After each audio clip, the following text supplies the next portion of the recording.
अस्सलाम वालेकुम। ये थेराप्यूटिक एक्सरसाइज जो किजनर कोल्बी का उसके चैप्टर नंबर 1 से हम स्टार्ट करते हैं। ये PT1 से हम स्टार्ट करेंगे। इसके अंदर मस्कुलोस्केलेटल आता है, जीरियाट्रिक फिजिकल थेरेपी आती है, स्पोर्ट्स फिजिकल थेरेपी आती है और पीडियाट्रिक फिजिकल थेरेपी। हम ये चैप्टर 10 से हम MSK से शुरू करेंगे जो कि कंपोनेंट बनता है लेक्चर 1 में। Chapter 10 soft tissue injury repair and management. Soft tissue injury से मतलब है कि लिगामेंट्स, मसल्स, टेंडन्स और बरसा वगैरह, ये जो इधर उधर के सारे सॉफ्ट टिश्यूज हैं ये सारे इसके अंदर आ जाते हैं। ठीक है, तो स्टार्ट करते हैं। बिस्मिल्लाहिर्रहमानिर्रहीम। Effective use of exercise depend upon, आपने किसी बंदे को 3-4 चीज़ों से ठीक बंदा होता है। हमारे थेराप्यूटिक एक्सरसाइज जो है ना ये बहुत अहमियत की हामिल है। लाइक नॉर्मल तो मेडिसिन से ठीक होते हैं बंदे, फॉर एग्जांपल किसी का इंजरी हुई है कोई, लेकिन हमने थेराप्यूटिक एक्सरसाइज हमने एक्सरसाइज करवा के उस बंदे को ठीक करना होता है। तो effective use of exercise depend करता है प्रॉपर एग्जामिनेशन किसी का किया हो, डायग्नोसिस प्रॉपर बनाया हो, उसका देखा गया हो कि फंक्शनली क्या वो फंक्शन नहीं कर सकता। पेशेंट आज वो कहते हैं जी मैं स्टेयर्स नहीं चढ़ सकता, या फिर मैं से जब सुबह उठता हूँ तो सुबह उठने के बाद मेरी कमर में दर्द होती है, लाइक दिस। तो ये जो होती है ना प्रॉपर एग्जामिनेशन वगैरह सारा उसका डायग्नोसिस प्रॉपर होना चाहिए। अगर डायग्नोसिस गलत होगा तो ट्रीटमेंट कैसे ठीक हो सकती है। इसलिए प्रॉपर डायग्नोसिस प्रॉपर एग्जामिनेशन होगा तो इफेक्टिवनेस उसकी जो होती है ना एक्सरसाइज की उस पर डिपेंड करती है। सॉफ्ट टिश्यू रीजन मेनली उसके अंदर ये स्ट्रेन आ जाता है, मसल के लिए स्प्रेन आ जाता है, लिगामेंट्स, डिग्रीज ऑफ स्प्रेन आगे 3 होती हैं, ग्रेड 1, ग्रेड 2, ग्रेड 3 होती है। डिसलोकेशन आ जाता है, पार्शियल यानी कि जो आर्टिकुलेटिंग सरफेसेस होती हैं पार्शली एक दूसरे से अलग हो जाती हैं, इसको dislocation sorry subluxation, partially dislocation को सबलक्सेशन कहते हैं। और डिसलोकेशन होता है कि आर्टिकुलर सरफेसेस जो होती हैं वो इन कांटेक्ट नहीं रहती ड्यूरिंग आर्टिकुलेशन। ठीक है, मसल रप्चर आ गया। इसके अंदर टेंडिनाइटिस क्या होता है, टेंडिनोपैथी, टेनोसाइनोवाइटिस, इनकी जो डेफिनेशन है ना ये बुक के अंदर है। सिंपल है टेंडिनाइटिस, इसके वो डिग्रीज होती हैं कि जो टेंडन शीट होती है वो भी इन्वॉल्व हुई है कि नहीं होती, तो वो उसके मुताबिक tenovaginitis, tendinosis, degeneration due to डिओटी, due to repetitive trauma, synovitis, haematosis, gangrene, bursitis.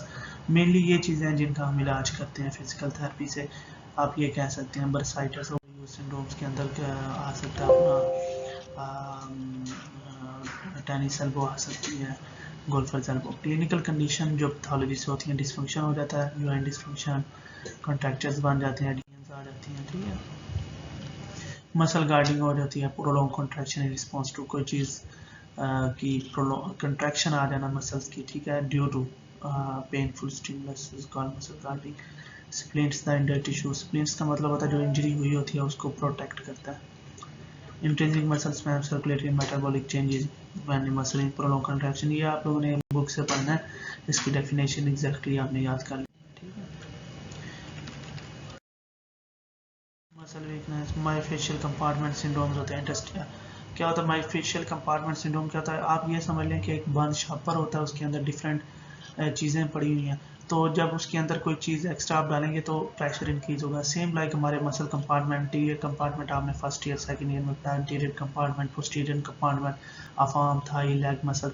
तो क्या होता है, कंपार्टमेंट का मतलब होता है क्लोज स्पेस है, उसके अंदर सारा कुछ है। अगर उसके अंदर कोई इन्फ्लेमेशन होती है, कोई स्वेलिंग होती है, एक्स्ट्रा चीज़ आती है, तो क्या होगा कि उसके अंदर प्रेशर इंक्रीज होगा। प्रेशर इंक्रीज होने से वो बाहर तो जा नहीं सकते क्योंकि एक बंद कंपार्टमेंट है, तो क्या होगा कि जो आपकी नर्व्स होंगी और वेसल्स होंगी उनके ऊपर प्रेशर पड़ेगा, उसकी वजह से सेंसेशन जो जो उनके फंक्शन है वो लॉस होंगे। तो ये कंपार्टमेंट सिंड्रोम होता है। Tissue injury severity first degree जैसे मैंने आपको बताया, सेकंड डिग्री होती है, थर्ड डिग्री।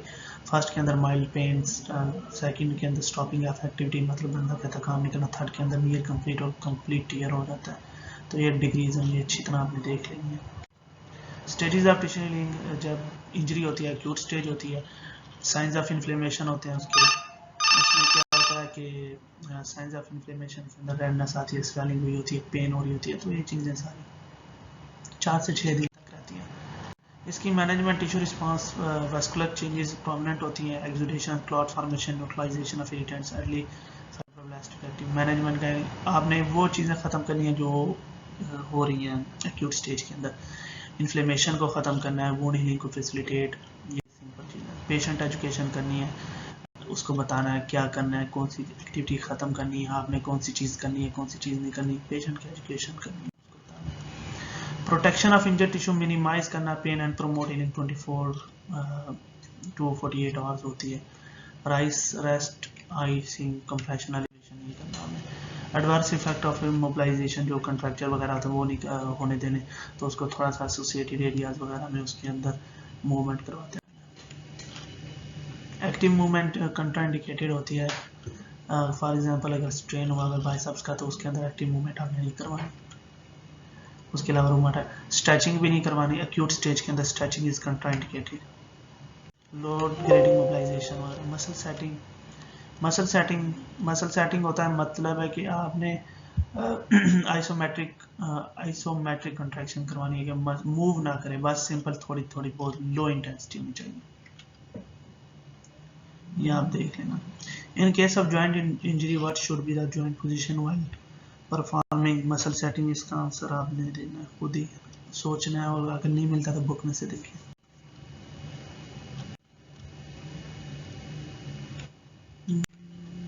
तो ये मैनेजमेंट गाइडलाइंस है, ये आपको मैं बता दूं ये बुक्स बड़े इंपॉर्टेंट है एक्यूट, सब एक्यूट और क्रोनिक स्टेजेस के लिए। इसमें क्या होता है कि एक्यूट स्टेज के अंदर आपने स्ट्रक्चरल एंड फंक्शनल इंपेयरमेंट्स क्या होती हैं, प्लान ऑफ केयर एजुकेट। ये मज़े की बात है, अगर आपने ये कर लिया ना ये चीज़, इसका मतलब है कि आप अगले चैप्टर आपके लिए आसान हो जाएंगे। उधर जस्ट आपने जो एरिया होंगे ना, for example educate the patient, अगर शोल्डर आ गया है तो शोल्डर के मुताबिक आपने एजुकेशन उसको देनी है। इसी तरह एडिमा, पेन कंट्रोल, स्पैज्म, ये सारा कुछ आपने करना। Soft tissue and joint integrity and mobility, reduce joint swelling, तो ये एरिया के मुताबिक आप कर देंगे। तो ये सिंपल है, मतलब as a generalized acute stage protection है। इस तरह ये सब एक्यूट स्टेज है आपकी, मुझे एजुकेट द पेशेंट करना है, टिश्यू हीलिंग। तो ये टेबल आपने अच्छी तरह से याद कर लेने हैं, जिसे कहते हैं ना याद करने, वो वाले याद करने आपने। Educate patient, promote healing of injury to restore, ये वो सारा कुछ, डेवलप न्यूरोमस्कुलर कंट्रोल, इंटेग्रिटी, ये वो। क्रोनिक स्टेज के अंदर रिटर्न टू फंक्शन फेज के अंदर क्या क्या आपने करना, पेशेंट की एजुकेशन, सॉफ्ट टिश्यू की मोबिलिटी। तो मेनली अगर देखा जाए तो थेरेप्यूटिक एक्सरसाइज के अंदर 4-5 चीज़ें आप करवाते हैं, स्ट्रेचिंग करवाते हैं, मोबिलाइजेशन करवाते हैं, range of motion exercise, active passive करवाते हैं। तो इसी के स्ट्रेंथनिंग के लिए आप क्या करते हैं, पावर, एंड्योरेंस और ये इंक्रीज करने के लिए रेजिस्टेंस एक्सरसाइज। तो मेनली देखा जाए तो सारा के सारा इसी पे डिपेंड कर रहा है। एक्सेसिव स्ट्रेस विद एक्सरसाइज, वो कहते हैं कि आप एक्सरसाइज करी जा रहे हैं, एक टाइम आता है उसके बाद आप नहीं कर सकते। तो वो कहता है कौन से साइंस है कि हमें पता चलता कि यार अब हमने एक्सरसाइज बहुत ज़्यादा कर ली है। तो वो कहता है सोरनेस जो होती है 24 घंटे जाने के बाद भी ख़त्म नहीं होती, जो थकावट है। Earlier so increase over the previous session, दोबारा इंक्रीज हो जाती है पेन। स्टिफनेस हो जाती है, डिक्रीज रेंज ऑफ मोशन हो जाती है, स्वेलिंग, रेडनेस, वीकनेस हो जाती है, फंक्शनल यूजर ऑफ जो पार्ट है वो नहीं कर सकते। ठीक है, ये मैनेजमेंट गाइडलाइन। क्रोनिक इन्फ्लेमेशन, ये वो होता है जो रूमाटॉइड आर्थराइटिस वगैरह या पोलीआर्थ्रोपैथी कुछ डिजीज हैं जिसमें हर टाइम ही यानी कि रहती है अपनी इन्फ्लेमेशन, इसको कहते हैं क्रोनिक इन्फ्लेमेशन। ये मोर देन 3 मंथ्स जो ज़्यादा हो जाती है उसको कहते हैं मेनली। तो इसके अंदर इंपेयरमेंट्स कौन से होंगे, प्लान ऑफ केयर आप लोग देख लेना थोड़ा सा। ये सिंपल है, इंटरवेंशन भी नहीं, chronic control, motion phase and return to function phase, ये भी कर। ठीक है, ओके, अल्लाह हाफिज़।